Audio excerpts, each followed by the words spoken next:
Friends, welcome back. तर आज आपण बघणार आहे एक सिंपल पेपर प्लेन कसा बनवायचा, खूप जास्त उडू शकतो, म्हणजे की नॉर्मल पेपर प्लेन जास्त उडू शकतो. तर मी जसं दाखवलं तसं एकदम रफ पेपर आहे, नोटबुकमधला आपल्या स्वतःचा. मी बोलते तसं करा.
फ्रेंड्स, आता होऊया जी टेस्टिंग.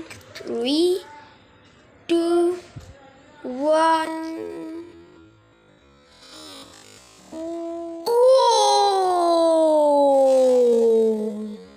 फ्रेंड्स, बघितलात का? तुम्हाला आता स्लोमो पण दिसेल. थांबा, ह्याच ह्याच्यामध्ये स्लोमो तुम्हाला दाखवतो परत. फ्रेंड्स, जर तुम्हाला हा एरोप्लेन आवडला असेल तर प्लीज लाईक, शेअर आणि सबस्क्राईब करा. आणि हा घरी ट्राय करून नक्कीच बघा. तुमच्याकडे जर घरी जागा छोटी असेल तर जरासं होऊ शकतं, जसं इथे झालं. पण जरासं ग्राउंडमध्ये उडवलं तर खूप जास्त लांब पण जाऊ शकतो. बाय.